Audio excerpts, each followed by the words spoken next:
नि सा गा पनि पनि धा पा पद पद गा नि ध सा नि सा गा पनि पनि धा पा पद पद गा नि ध सा ही गाथा अस्तित्वाची शौर्याची पराक्रमाची ही गाथा अस्तित्वाची शौर्याची पराक्रमाची या मातीमधल्या कणाकणातील मौल्यवान रत्नांची या मातीमधल्या कणाकणातील मौल्यवान रत्नांची कर्तृत्व इथे गगनाला भिडे परिमोल जाणून ठेवू व्यक्तिविशेष नमस्कार श्रोते हो, मी आरजे निशा रेडिओ MPSCच्या व्यक्तिविशेष सत्रात तुम्हा सर्वांचे मनापासून स्वागत करते.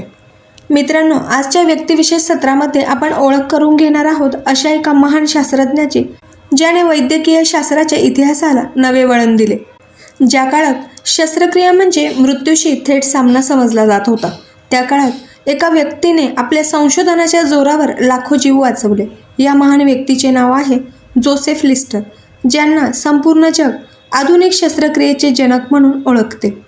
श्रोते हो, आज आपण हॉस्पिटलमध्ये जातो, शस्त्रक्रिया करतो, निर्जंतुकीकरण केलेली उपकरणे, ग्लोव्ज, मास्क पाहतो. हे सगळं आपल्याला अगदी सामान्य वाटतं, पण एकेकाळी अशी परिस्थिती होती की डॉक्टर शस्त्रक्रिया करताना हातही धुत नसत. उपकरणे पुन्हा पुन्हा वापरली जात असत आणि त्यामुळेच शस्त्रक्रियेनंतर संसर्ग होऊन रुग्णांचा मृत्यू होऊन मोठ्या प्रमाणावर रुग्ण मरण पावत. अशा प्रकारच्या अंधारमय परिस्थितीत जोसेफ लिस्टर हे आशेचे किरण ठरले. जोसेफ लिस्टर यांचा जन्म 5 एप्रिल 1827 रोजी इंग्लंडमधील वेस्ट हॅम येथील एप्टन हाऊस येथे झाला. ते एका सुशिक्षित क्वेकर कुटुंबात जन्मले. त्यांच्या वडिलांचे नाव जोसेफ जॅक्सन लिस्टर होते. ते मायक्रोस्कोपच्या विकासातील अग्रणी शास्त्रज्ञ होते. सूक्ष्मदर्शक अधिक अचूक कसा करता येईल यावर त्यांनी आयुष्यभर संशोधन केले. त्यामुळेच लहानपणापासूनच लिस्टर यांना सूक्ष्म निरीक्षण, प्रयोगशीलता आणि वैज्ञानिक विचारांची सवय झाली. लिस्टर यांच्या बालपणातच त्यांच्या आयुष्याची दिशा ठरू लागली होती. ते लहान प्राणी, मासे यांचे विच्छेदन करत, सूक्ष्मदर्शकाखाली त्यांचे निरीक्षण करत, त्यांचे वडील त्यांना स्वतः संशोधनात सहभागी करून घेत असत. याच वातावरणामुळे लिस्टर यांच्यात एक शास्त्रज्ञ घडत होता. पुढे त्यांनी वैद्यकीय शिक्षण घेण्याचा निर्णय घेतला. मात्र धार्मिक कारणांमुळे त्यांना ऑक्सफर्ड किंवा कॅम्ब्रिजमध्ये प्रवेश मिळाला नाही. त्यामुळे त्यांनी युनिव्हर्सिटी कॉलेज लंडन येथे प्रवेश घेतला. ते त्या काळात क्वेकर विद्यार्थ्यांसाठी खुले होते.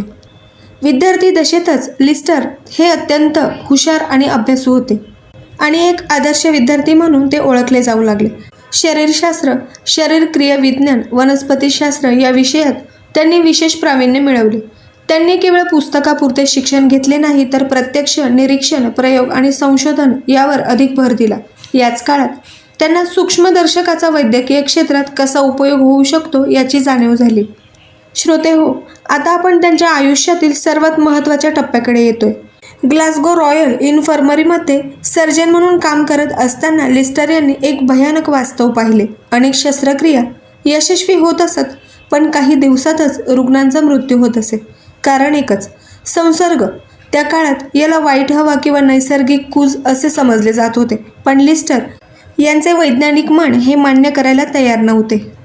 याच काळात त्यांनी फ्रेंच शास्त्रज्ञ लुई पाश्चर यांच्या जंतू सिद्धांताचा अभ्यास केला. पाश्चर यांनी सांगितले होते की कूज आणि किण्वन हे सूक्ष्म जंतूंमुळे होते. लिस्टर यांच्या मनात एक क्रांतिकारी विचार आला. जर जखमांमध्ये जंतू शिरले तरच संसर्ग होतो आणि जर हे जंतू नष्ट केले तर संसर्ग टाळता येतो.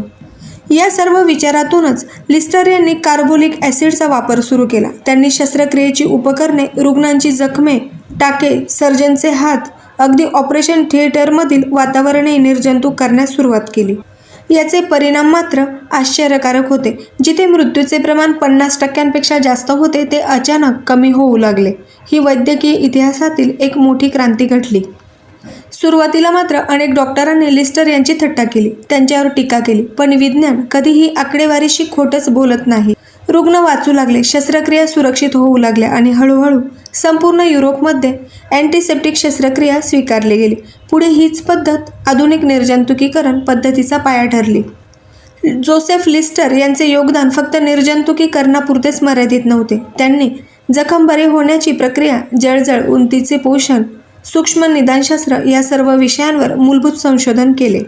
त्यांनी शस्त्रक्रियेनंतर रुग्ण कसे वाचतील यासाठी संपूर्ण उपचार पद्धती विकसित केली. त्यामुळेच त्यांना सर्जनपेक्षा मोठा वैद्यकीय विचारवंत असेही म्हटले जाते.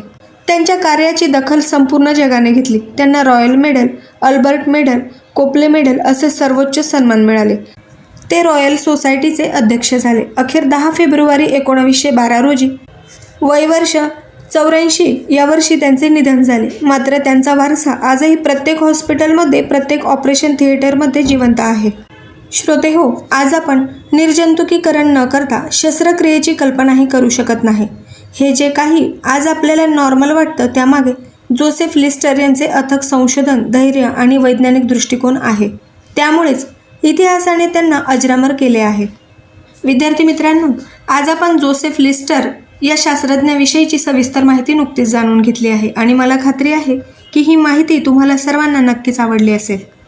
याबद्दल तुम्हाला काही अभिप्राय म्हणजेच काही फीडबॅक द्यायचे असतील तर त्यासाठी आमचा व्हॉट्सअप क्रमांक आहे 8698 म्हणजेच 8698869880.